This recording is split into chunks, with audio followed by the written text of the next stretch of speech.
മുത്തശ്ശി? ഒന്നുമില്ലടാ, ദൈവം എത്തിച്ച കുട്ടിയല്ലേ, നമ്മുടെ എല്ലാ സങ്കടങ്ങൾക്കും അറുതിയായിട്ട്.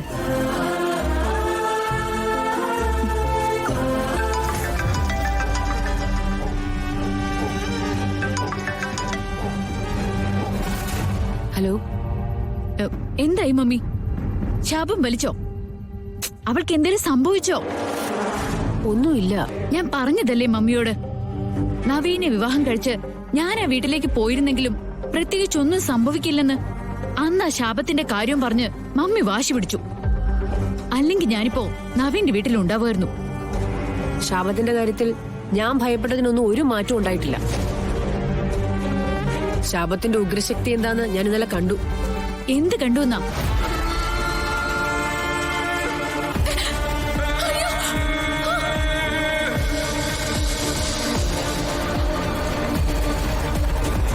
ഒരു വലിയ പാമ്പ് അവളെ കൊത്താനായിട്ട് അവളുടെ മുറിയിലേക്ക് പോയി.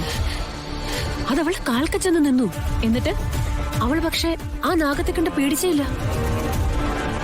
പകരം അവൾ ആ നാഗത്തിന് മുന്നിൽ കൈകൂപ്പി.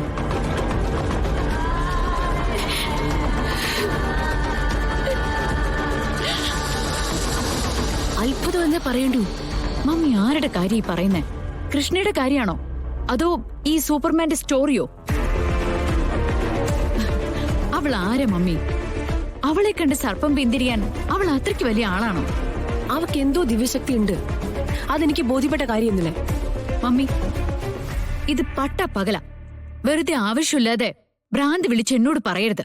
ശാപം ശാപെന്ന് പറഞ്ഞു കിടന്നുറങ്ങിയിട്ട് മമ്മി കണ്ട സ്വപ്നമായിരിക്കും ഇതൊക്കെ. ഓ, വേറൊന്നും കിട്ടിയില്ലേ മമ്മിക്ക് ഈ ദിവ്യശക്തി അവൾക്ക് പതിച്ചു കൊടുക്കാൻ? ഗത മോളെ, ഞാൻ പറഞ്ഞ സത്യമാണ്. സത്യമോ നുണയോ അതൊന്നും എനിക്കറിയേണ്ട കാര്യമില്ല. മമ്മി എത്രയും പെട്ടെന്ന് അവൾ അവിടെ നിന്ന് ഇറക്കിയിട്ട് എന്നെ ആ വീട്ടിലേക്ക് കയറ്റാനുള്ള ഏർപ്പാടുകൾ നോക്ക്. അത് പെട്ടെന്ന് പറ്റില്ല. വൈ? ശാപം ഇപ്പോഴും ഈ കുടുംബത്തിൽ നിന്ന് പൂർണ്ണമായിട്ട് ഒഴിഞ്ഞിട്ടില്ല, അത്ര തന്നെ. ഞാനേ വന്നിട്ട് നമുക്കെല്ലാം നേരിട്ട് സംസാരിക്കാം. ഞാൻ ഇവിടുന്ന് ഇപ്പൊ ഇറങ്ങുക. മമ്മി, ഇതൊന്നും പറഞ്ഞ പറ്റില്ല. ഇനി എന്നെ കൊണ്ട് ക്ഷമിക്കാനാവില്ല. പറഞ്ഞ് എന്നെ പറ്റിക്കാണ് മമ്മി. കഥ, മൈൻഡ് യുവർ വേർഡ്സ്. ഇന്നലെ ഇതേ കാര്യം പറഞ്ഞ് നീ എന്നെ സംശയിച്ചു. ആ സംശയം മാറാൻ വേണ്ടിയിട്ടാണ് ഞാൻ ഈ കുടുംബത്തിൽ വന്ന് കാവല് കടന്നത്. എന്നെ ഇവര് ബഹുമാനത്തോടെ സ്വീകരിച്ചു. പക്ഷെ ഇവിടെയുള്ളവരുടെ മനസ്സില് അതത്ര നല്ല കാര്യമായിട്ടിരിക്കുവോ?